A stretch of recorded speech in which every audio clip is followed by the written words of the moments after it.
महाराणा प्रताप उन्नती मंडळ आयोजित या वधूवर परिचय मेळाव्यासाठी उपस्थित असलेले, खास करून ठाण्याहून आलेले आदरणीय उद्योजक राजेंद्रजी सोळंके साहेब, ज्यांनी आत्ताच आपल्याला मार्गदर्शन केलं, ते आदरणीय जाधव काका, या संस्थेचे संस्थापक अध्यक्ष आदरणीय मौर्य गुरुजी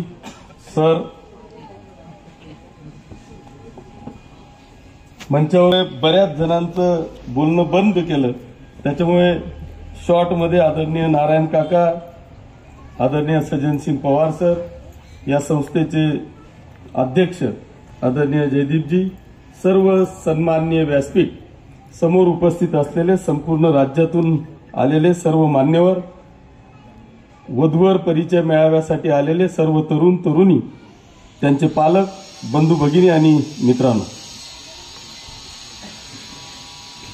मी पहिल्यांदा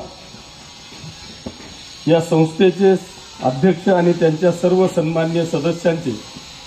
मनापासून आभार मानतो, त्यांना धन्यवाद देतो की त्यांनी एक अतिशय सुंदर असा कार्यक्रम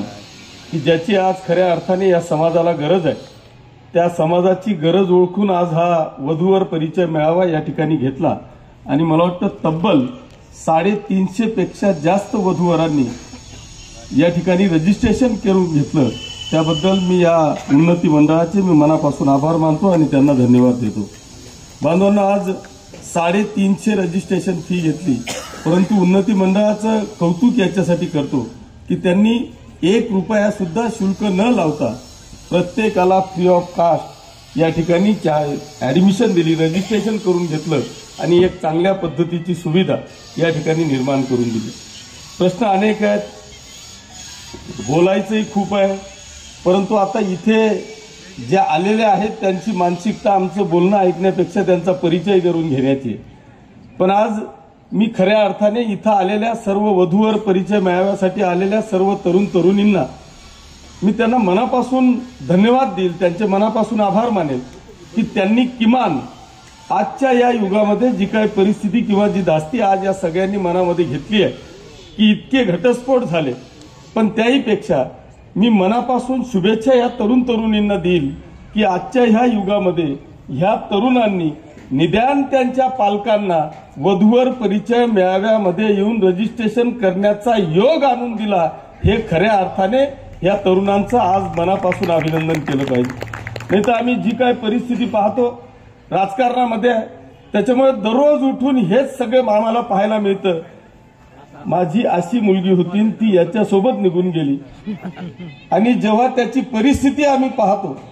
असे सगळं डोळ्याला पट्टी बांधून हुशार असलेली मुलगी, क्वालिफाईड असलेली मुलगी, चांगल्या घरातली असलेली मुलगी, आणि एखाद्या वेळेस त्याच्या घरामध्ये काहीच ठिकाणा नाही, तो कुठल्या समाजाचा आहे, कुठल्या जातीचा आहे, याच्याही पेक्षा निदान तो तुझं 2 वेळचं पोट भरू शकणार आहे, एवढी सुद्धा काही विचार न करता त्या आंधळ्या प्रेमामध्ये अनेक चांगल्या घरातल्या हुशार तरुणी ह्या निघून जातात, आणि मग ते पालक आणि ते कुटुंब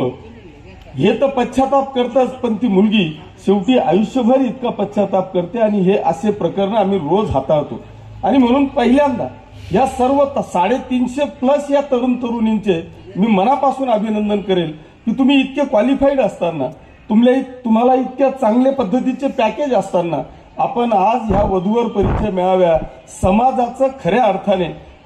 कॉलर ताठ होईल, समाज हा अभिमानाने कशा पद्धतीने दाखवू शकेल, हे खऱ्या अर्थाने काम आज आमच्या या सर्व तरुण मुलींनी केलेलं आहे। तुमचे मी मनापासून अभिनंदन करतो। आज फक्त तुमचा परिचयच करू दिला नाही, तर त्या परिचयाच्या रूपाने एक पुस्तिकेचं प्रकाशन सुद्धा केलं, आणि त्या पुस्तिकेमध्ये तुमची सगळी डिटेल माहिती मिळालेली की आज जरी समजा परिचय करून घेतला आणि आज तुम्ही चर्चा करू शकले नाही, किंवा आज इतक्या तात्काळ तुम्ही हा संबंध जरी करू शकले नसले, तरी मला असं वाटतं की ही पुस्तिका जर का आपण घेऊन गेलो, कारण आज अशी अवस्था आहे की इथे नाशिकमध्ये बसलेला, हा व्यासपीठावर बसलेला एकही माणूस हा नाशिकचा स्थायिक नाहीये। यांनी गेल्या अनेक वर्षापासून, आता सर आमच्या वडगावच्या 50 म्हणजे आता जवळपास 35 वर्षापूर्वी या संस्थेची स्थापना केली, आणि 35 वर्षानंतर आज हा सगळा तरुणांच्या हातात ही संस्था त्यांनी दिली, याच्या मागे हे सगळे कशा काळामध्ये या ठिकाणी आले आणि आज कोणत्या परिस्थितीवर स्टेजवर बसलेले आहेत, ही आपल्या तुमच्या आमच्या सगळ्यांच्यासाठी अभिमानाची गोष्ट आहे. मी वधूवर परिचय मेळाव्याच्या निमित्तानं या ठिकाणी 1-2 मिनिटं वेगळ्या याच्यात मी जाऊ इच्छितो की मी स्वतः आमदार आहे.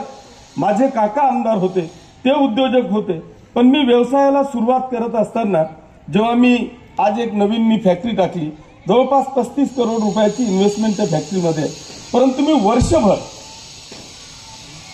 बँकेच्या मागे फिरलो, मला लोन मिळत नव्हतं. मी आमदार असताना सुद्धा, मी एवढी इन्व्हेस्टमेंट केलेली असताना सुद्धा मला लोन मिळत नव्हतं. मी 2-3 बँका फिरलो आणि शेवटी कोऑपरेटिव्ह मधून लोन घेतले. माझं सांगायचं तात्पर्य असं आहे, इथं बसलेले सगळे उद्योजक आहेत किंवा त्या उद्योगाच्या क्षेत्रातून तुम्ही काम केलेलं आहे. मी जेव्हा हा तपास केला की मला नाकारता काय, माझ्याजवळ सगळं आहे, मी प्रॉपर्टी तारण द्यायला तयार आहे, फाईल एकदम क्लिअर आहे, तरी मला बँक का नाकारते आहे, याच्या मागचं कारण जेव्हा मला कळालं की तुम्ही एवढा मोठा उद्योग करतायत पण याच्यातला तुम्हाला अनुभव आहे का, हे कारण मला दिलं गेलं आणि त्याच्यामुळे माझं लोन त्या ठिकाणी नाकारलं गेलं. हे सांगण्याचं कारण असं आहे की इथे बसलेल्या उद्योजकांना तुम्ही जेव्हा हा तपास केला की एका बाजूला गुजरात, हे काही भारताच्या बाहेर नाही,